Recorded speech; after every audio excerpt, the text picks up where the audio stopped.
విశాఖలో వైఎస్ఆర్సీపీకి ఒక్కపోత మొదలైంది. ఉక్కిరి బిక్కిరి అవుతుంది. వాస్తవానికి సాధారణ ఎన్నికల్లో విశాఖ వాసులు ఇప్పటి వరకు వైఎస్ఆర్సీపీని ఆశీర్వదించిన దాఖలాలు లేవు. గడిచిన 3 ఎన్నికల్లో కూడా ఆ పార్టీకి విజయం దక్కుతున్న దాఖలాలే లేవు. ఇలాంటి దశలో స్థానిక సంస్థల ఎన్నికల్లో జీవీఎంసీని కైవసం చేసుకున్న వైఎస్ఆర్సీపీ ఇప్పుడు పీఠానికి ఎసరొచ్చే పరిస్థితి రావడంతో కలత చెందుతుంది.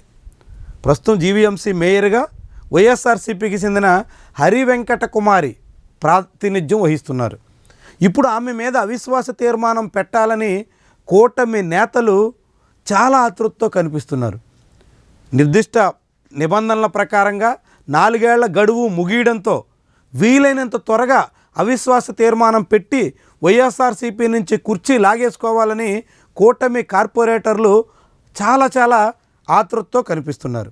మరి దీనికి ఆయా పార్టీల అధినేతలు గ్రీన్ సిగ్నల్ ఇస్తారా? ఇప్పట్లోగా ఈ వ్యవహారం సాగుతుంది అన్నదే ఇప్పుడు ప్రశ్న.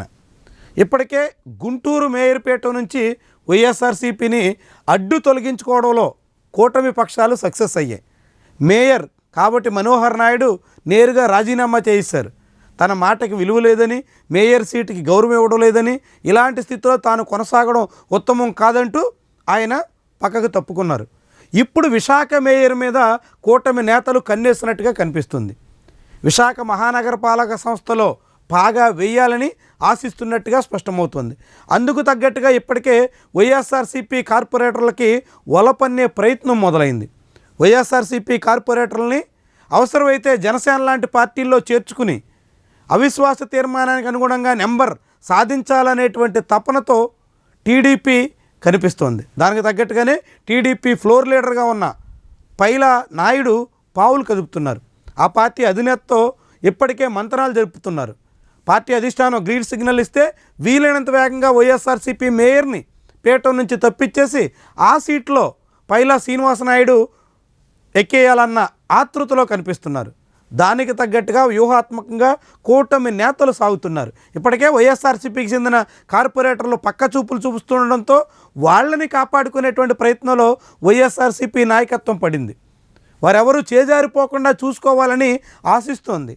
వారందరికీ నచ్చజెప్పేటువంటి ప్రయత్నం చేస్తోంది. కానీ ఎంతమంది కార్పొరేటర్లు నిలబడతారు, ఎంతవరకు మేయర్పేట సురక్షితం అన్నది వైఎస్ఆర్సీపీ నేతలకు కూడా అంతుబట్టని వ్యవహారంగా మారింది. తిరుపతి లాంటి మున్సిపల్ ఎన్నికల్లో అక్కడ డిప్యూటీ మేయర్ పీఠం కోసమే కూటమి నేతలు అనేక రకాలుగా ప్రయత్నాలు చేసి వైఎస్ఆర్సీపీని గద్దె దింపేసిన పరిస్థితి ఉంది.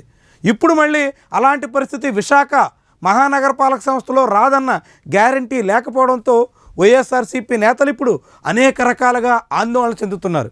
వైఎస్ఆర్సీపీ కార్పొరేటర్లు ఫిరాయించకుండా, కండువాలు మార్చేయకుండా కాపాడుకోవాలని కసరత్తులు చేస్తున్నారు. మరి అది అంతవరకు సక్సెస్ అవుతుంది? విశాఖలో వైఎస్ఆర్సీపీ ఎలాగూ ఎమ్మెల్యేలు గెలవడం లేదు. కనీసం మేయర్ పీఠానైనా కాపాడుకునేటువంటి ప్రయత్నం రాబోయే ఏడాది కాలం పాటు ఎంతవరకు చేస్తుంది?